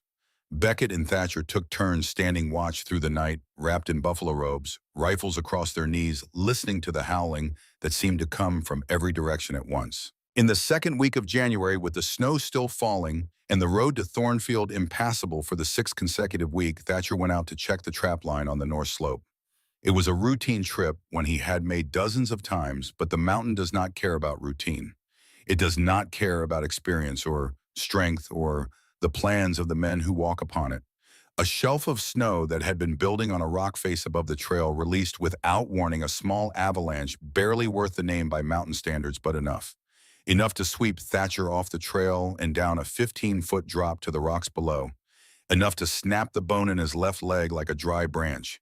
Enough to bury him waist-deep in snow while the temperature dropped and the light faded and the mountain went about its business of being ancient and indifferent. He did not come home. Dusk arrived and Thatcher did not arrive with it.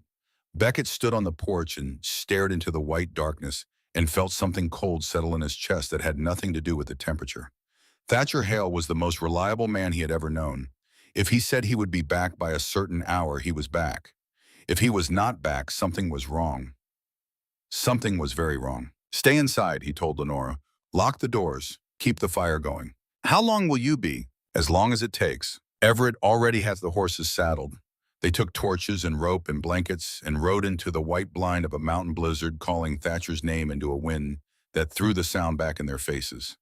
The torchlight carved orange circles in the darkness and made the falling snow look like sparks from a forge, and the cold bit through their coats and their gloves and found the skin underneath with the patience of something that had all the time in the world. Lenora stood at the window and watched the torchlights bob down the slope and disappear into the trees, and then she turned to the stove and began to work. She boiled water and kept it hot. She tore clean rags into strips for bandages. She cleared the table and covered it with a blanket, making a surface where an injured man could be laid flat and examined. She found the bottle of whiskey that Thatcher kept for medicinal purposes and set it within reach. She located Everett's sharpest saw and his straightest lengths of oak because if a bone was broken, it would need to be set and splinted, and her mother had taught her that much during the years when Marion Whitfield had volunteered at the factory infirmary in St. Louis, binding the broken limbs of men who could not afford a doctor. She did not cry. She did not sit by the window wringing her hands. She prepared. Hour after hour, adding logs to the fire, checking her supplies, refusing to allow her mind to travel to the place where Thatcher Hale lay dead on a mountainside. She thought instead about his hands, those enormous hands that had forged the iron chair on the porch, that had turned a horse around without a word, that had killed a copperhead in the garden before she even knew it was there. Hands that had learned violence from his father and chosen deliberately and against every instinct to use their strength for protection instead. Those hands would not go cold on a mountain tonight. She would not allow it. They found him near dawn.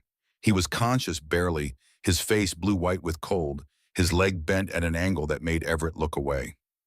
The snow had insulated him enough to prevent death from exposure, but only just. Beckett and Everett rigged a travois from pine branches and rope and dragged him up the slope and back along the trail, a journey that should have taken 20 minutes and took nearly 2 hours in the deep snow.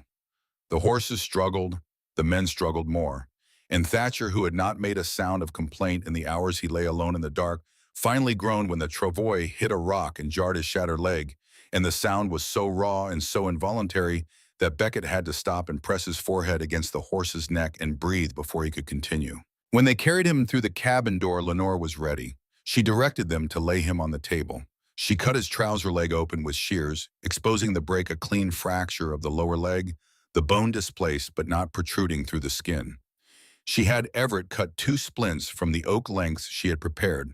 She looked at Beckett and said, "Hold him down," with a steadiness in her voice that neither man had heard before, the voice of a woman who had located something inside herself that fear could not touch. Beckett held Thatcher's shoulders.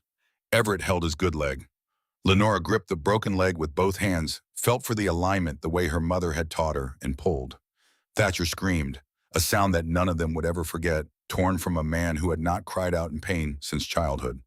The bone shifted under Lenora's hands. She pulled again, felt its seat, and bound the splints tight with the strips she had prepared, wrapping quickly and firmly, while Thatcher gasped and swore, and finally mercifully lost consciousness. She did not stop. She packed snow around the splint to reduce swelling. She piled blankets over him. She spooned warm broth into his mouth when he surfaced briefly from the darkness, and when he sank back down, she checked his breathing and his color and adjusted the blankets and waited. Beckett stood in the doorway of the main room and watched his wife work. She was small. She was young. 8 months ago, she had burned porridge and nearly set fire to the kitchen. Now she was setting broken bones with hands that did not shake and giving orders to 2 men twice her size with the authority of a field surgeon. The pride and love that swelled in his chest were so fierce that they hurt a physical ache, something too large for the space allotted to it. Thatcher woke properly in the late afternoon. He opened his eyes, and the first thing he saw was Lenora sitting beside him on a low stool, her face drawn with exhaustion, her hands still stained with the liniment she had been applying to his swollen leg. He looked at her for a long time. "You saved me," he said. His voice was a ruin, scraped raw by cold and pain. "Family saves each other," she replied. "You have been protecting me since the day I arrived. Every night walking the perimeter. Every morning checking the locks, the iron chair, the snake in the garden, the day you turned Goss's horse around without saying a word." She held his gaze. "Did you think I was not paying attention?" Something broke open in Thatcher Hale's face. Not the granite cracking, but something behind the granite, something that had been sealed away since the night his mother walked out the door. A single tear ran down his cheek, tracking through the gloom and the pain, and it was the first tear that any living person had seen Thatcher Hale shed. He did not wipe it away. He let it fall. The weeks of Thatcher's recovery became unexpectedly the period during which the household fully fused into a family. Lenora cared for him with a devoted efficiency that left no room for his objections. She cooked his meals, changed his bandages, propped his leg on cushions that she sewed from feed sacks, and read to him in the evenings by the fire. It was during the reading that she discovered something Thatcher had hidden for his entire adult life. He could not read, not a single word. The letters on the page were as mysterious to him as any foreign script, because his father had seen no value in educating a boy whose purpose in life was to work, and after his mother left, there had been no one to insist otherwise. Thatcher Hale, who could forge iron into art and break a horse with patience, who could track a deer across bare rock and build a fire in a rainstorm, could not read his own name. Lenora said nothing about it to the others. She simply began reading aloud to him each evening, running her finger under the words as she spoke them, pausing at each one long enough for him to see the shapes of the letters and hear the sounds they made. It was not presented as a lesson. It was a story being shared between 2 people by a fire on a winter night. But Thatcher was watching her finger. He was learning. He learned fast, faster than either of them expected. Within 3 weeks, he could pick out individual words on a page. Within 6, he could read simple sentences. The intelligence that had always been there, hidden behind a rough exterior, and a childhood that had denied him everything, emerged like a river from underground, powerful and swift, once the obstruction was removed. He read with fierce concentration and a refusal to quit, and by the time his leg healed enough for him to stand, he was reading the almanac at the breakfast table, sounding out the weather predictions, with a determination that made Everett hide a smile behind his coffee cup. One evening during his recovery, after Lenora had finished reading and the fire had burned low, Thatcher spoke into the quiet. "You could have told them that I cannot read. You could have mentioned it, and nobody would have thought less of you for it." "I would have thought less of me for it," Lenora said simply. "Some things are not mine to tell." He was quiet for a long time. Then he said, "My mother used to read to me before she left. She would sit on the edge of my bed and read from a book of fairy tales. I do not remember the stories. I remember her voice." He paused. "Your voice does not sound like hers, but it feels the same. Safe." Lenora reached out and touched his arm, brief and deliberate, exactly on the boundary between affection and respect. "Then I will keep reading until you can read the fairy tales to yourself." "I do not want fairy tales," Thatcher said, with the ghost of his old gruffness.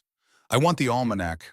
I want to know if it is going to snow." She laughed, and the sound filled the cabin with something that had been in short supply during the long, gray weeks of winter.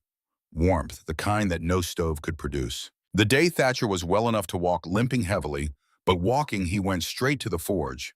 He was there for 3 hours, and the sound of his hammer rang through the hollow with a rhythm that was different from any Lenore had heard before. Not angry, not grieving, purposeful. He emerged carrying a piece of iron roughly 2 feet long and 8 inches high, worked into letters that were slightly uneven but perfectly legible. He limped to the front porch, climbed the steps with effort, and nailed it to the post beside the door. Shaw Homestead. Lenora read it aloud. Not the Shaw place, not the cabin. Homestead. Home. Beckett stood in the yard and looked at the sign, then at his brother, then at Thatcher, then at his wife. The promise he had made to his mother on her deathbed, the promise that had weighed on him for 7 years, the promise he had nearly given up on during the long silent winters on the mountain, was no longer a weight. It was a house with a name and a porch and a family inside it. He tried to speak and found that he could not because his throat had closed around an emotion so large that words could not pass through it. Lenora touched his arm. She did not ask what he was feeling. She knew. Spring came late to the Blue Ridge that year, reluctant to release its grip on the cold. But when it arrived, it was sudden and lavish, wildflowers erupting across the meadows in sheets of purple and gold, the creek swelling with snowmelt until it sang over the rocks loud enough to hear from the porch. The road to Thornfield reopened, and with it the connection to the wider world. Her embroidery and needlework had continued through the winter, and she had built up a collection of handkerchiefs, pillowcases, and small decorative items that she brought to Dorothea Ellis at the general store as soon as the road was clear. They sold within the week. Dorothea ordered more and offered a better commission, recognizing in Lenora's work a quality of artistry that the women of Thornfield were hungry for. Lenora counted her earnings at the kitchen table that evening, stacking the coins and counting them twice, and the pride on her face was luminous.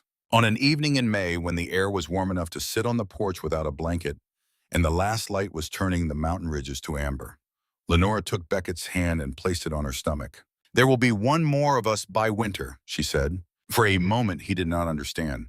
Then the meaning hit him with the force of a physical blow, not violent, but overwhelming. His eyes went wide. His mouth opened, and no sound came out. Then a whoop of joy erupted from him, startling the horses in the barn and sending a flock of starlings exploding from the oak tree, and he lifted Lenora from the porch and spun her around until she was laughing and beating his shoulders with her fists and telling him to put her down before he made her dizzy. When he finally set her on her feet, he dropped to his knees on the porch boards and pressed his face against her stomach, and the tears came. He was not a man who cried easily or often. He had not cried when his parents died because he had not been able to afford the luxury of grief with a 17-year-old brother depending on him. But now, kneeling on the porch of the homestead he had built with his wife's hands in his hair and the mountain holding them in its ancient palm, he wept with a joy so complete that it felt like breaking open. "I love you," he said, looking up at her. His face wet, his voice rough. "I do not think I have said it before, but I do. I love you, Lenora, more than I have words for." "I love you too, Beckett. I think I have for a long time, but I was afraid to say it." "Why afraid?" "Because I did not want you to think it was just gratitude. But it is not. It is real. You are the best man I have ever known." Everett received the news with a nod and a smile that broke across his normally reserved face, warm and sudden and gone almost before you could register it. He retreated to his workshop and began finishing the cradle he had started months ago, a beautiful piece of work in cherry wood with oak leaves carved into the headboard, sanded so smooth that running a hand across it was like touching water.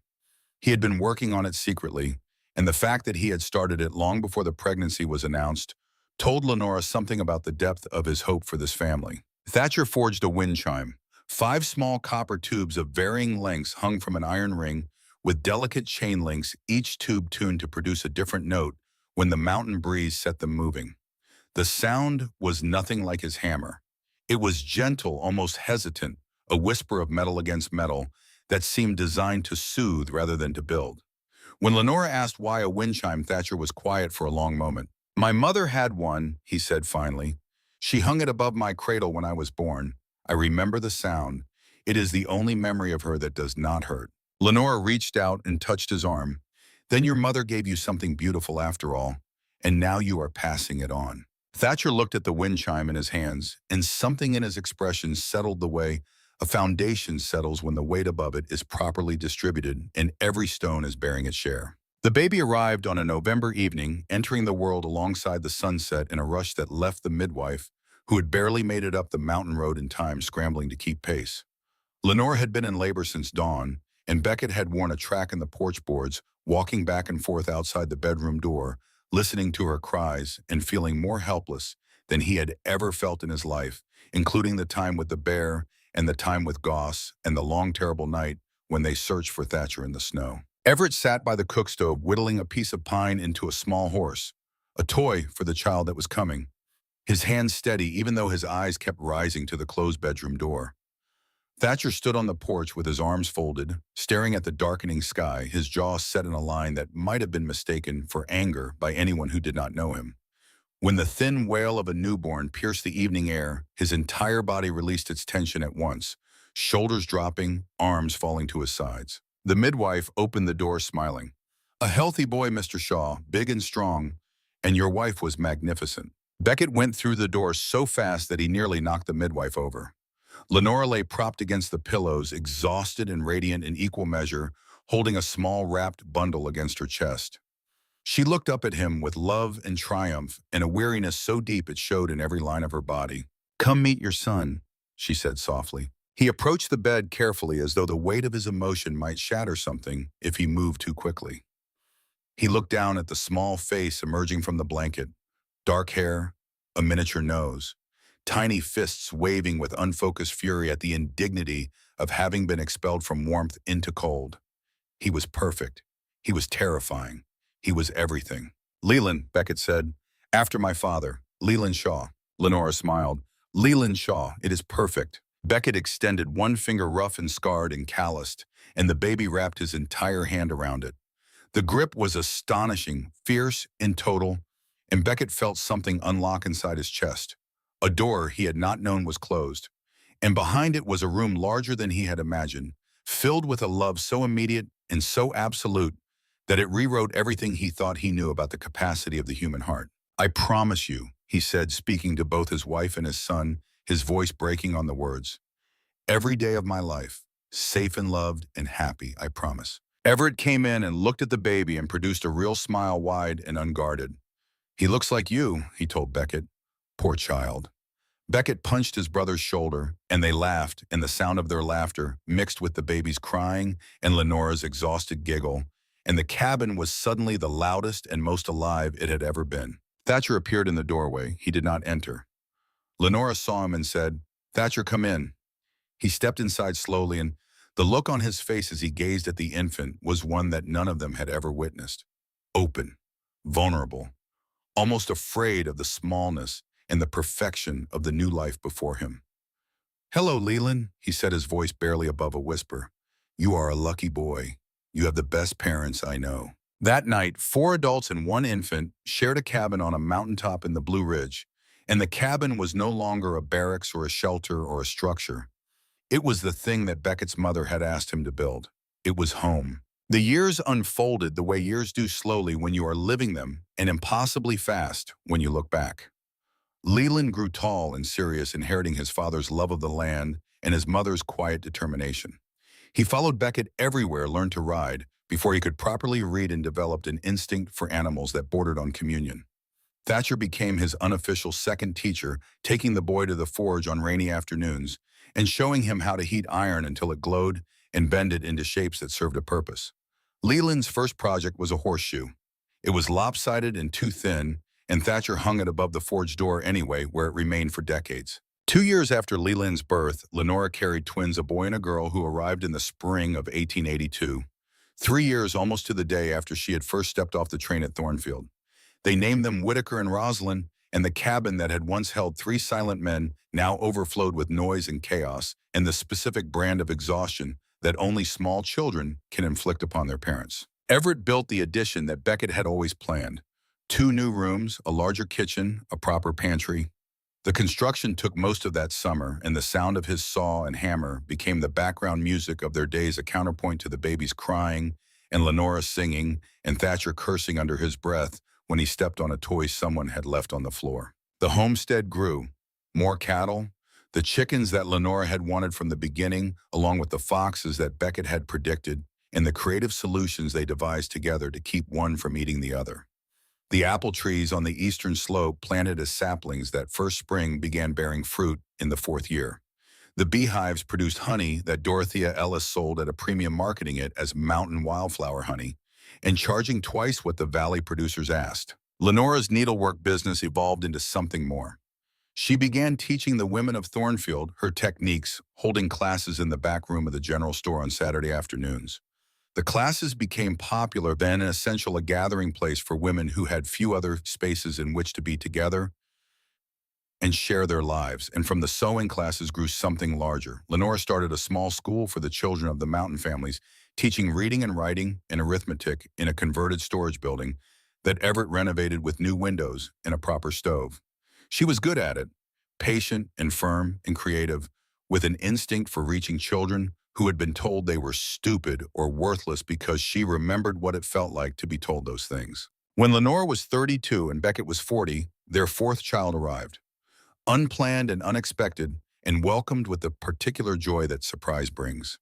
A girl with her mother's green eyes and her father's dark hair, who they named Cordelia, and who was spoiled from her first breath by 3 older siblings and 2 uncles and a community of mountain families who had watched the Shaw homestead grow from a bachelor's cabin into the beating heart of the Blue Ridge. Everett found his own happiness in the middle of the decade. A young widow named Phoebe Abbott moved to Thornfield with her small son, looking for a new start in a place where her grief might have room to breathe.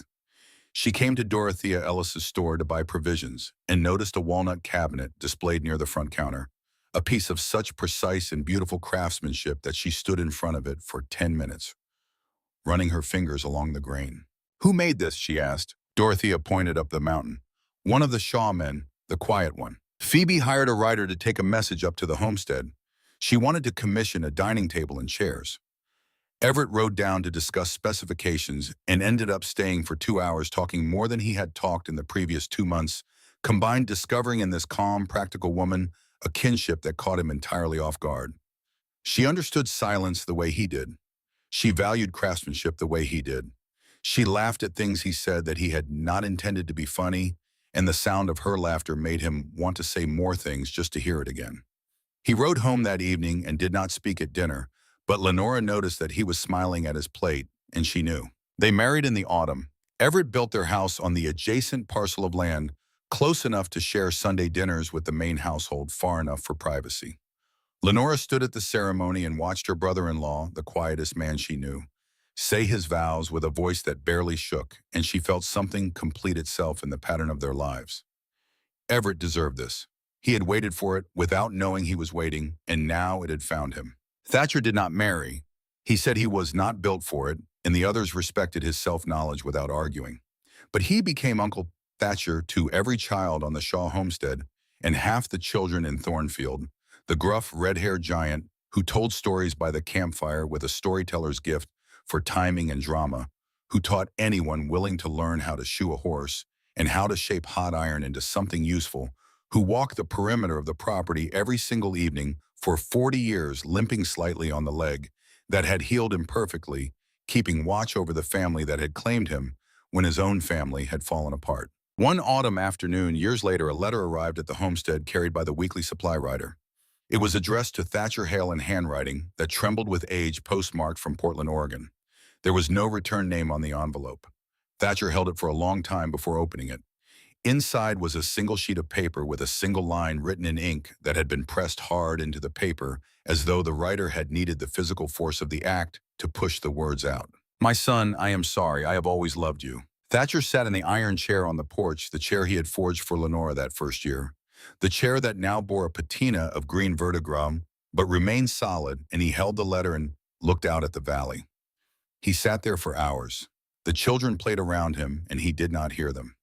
The sun moved across the sky, and he did not notice. He was somewhere far away in a soddy in Wyoming, watching a woman in a coat walk out the back door into the snow. Lenora brought him a cup of coffee and sat in the chair beside him. She did not speak. She did not ask what was in the letter. She simply sat with him, her presence a warmth that required no fire, and let the silence hold whatever it needed to hold. Sometimes the most profound comfort is not words or explanations or solutions. Sometimes it is just another person choosing to be there when they could be anywhere else. Thatcher wrote a reply that evening. He labored over it at the kitchen table, forming each letter with the careful intensity of a man for whom writing was still a skill, earned late in life, a skill taught to him by a young woman who had pretended she was reading to him for entertainment, when in truth she was teaching him the alphabet. I am well. I have family. I forgive you. He did not know if his mother would receive it. He did not know if she was still alive.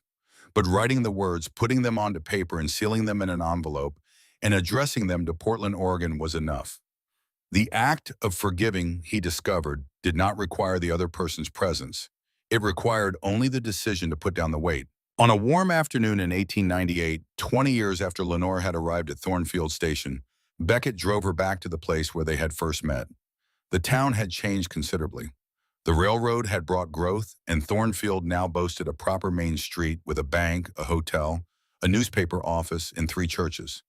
The old platform had been rebuilt in brick, but the space where a young woman had stepped off a train, clutching a carpet bag, and a young man had stood in his mother's white shirt, wondering what he had done, was still recognizable. They stood together on the platform, his arm around her waist, and let the memories come. I was so frightened, Lenora said, looking around at the place that had once seemed like the edge of the world. I had no idea what I was walking into. And I was terrified, Beckett admitted. I took one look at you and thought I had made a terrible mistake. Not because of who you were, but because you were so young and I felt like I was taking something from you. You never took anything from me, Beckett. You gave time to choose, space to grow, love that was patient and true. She turned to face him. You made me believe I was worth waiting for. You were worth waiting for, he said. You were worth everything. I meant what I said that night all those years ago.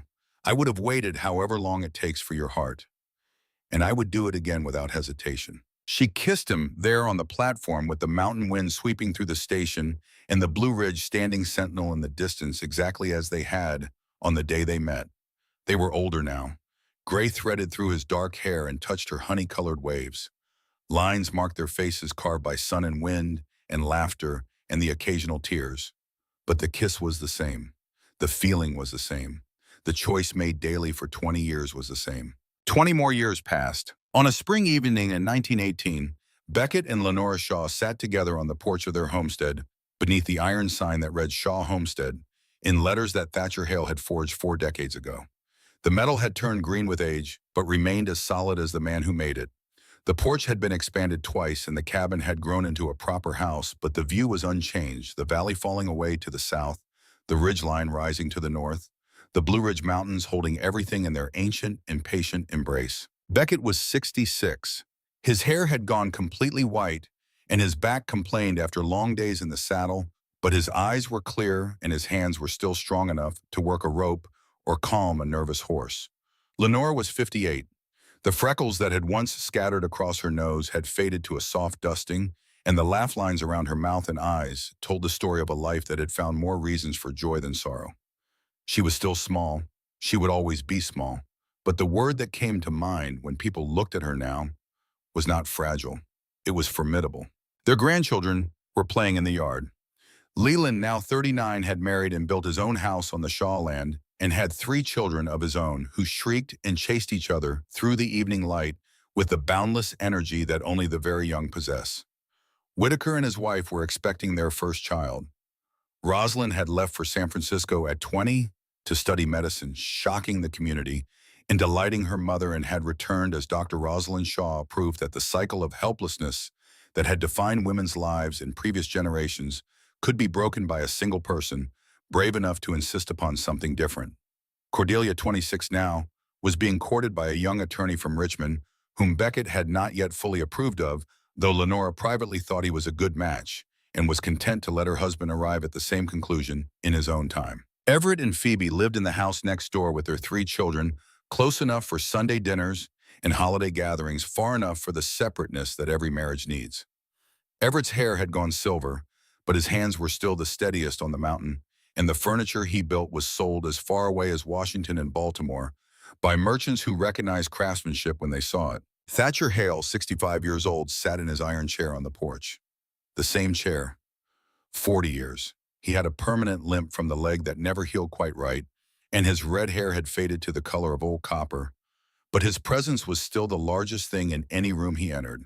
He watched the grandchildren play with a small smile on his face, the kind of smile that appeared so rarely on Thatcher Hale that it was treated by the family as a minor meteorological event, noted and appreciated. "It is a good life, is it not?" Lenora said, reaching over to take Beckett's hand. "The best," he agreed. "Better than I ever dared dream. Do you remember what you said to me that first night after I asked if you still wanted to marry me?" "I remember everything about that night."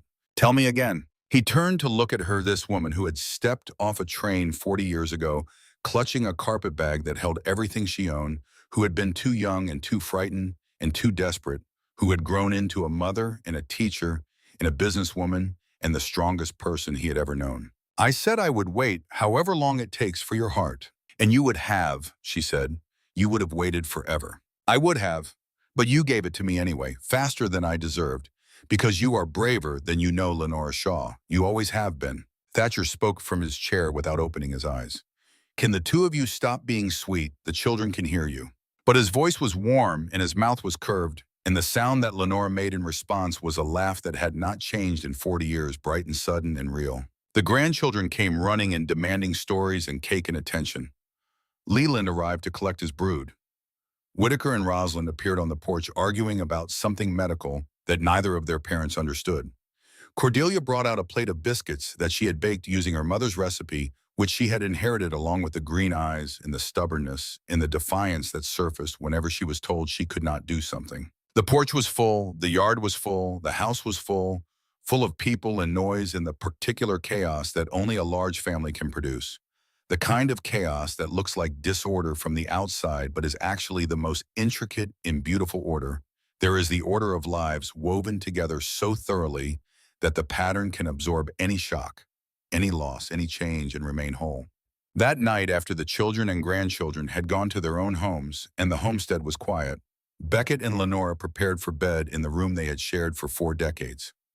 Lenora sat at the dresser brushing out her hair, and Beckett watched her from the bed, as he did most nights, still finding in the simple act of her existence a wonder that had not diminished with time.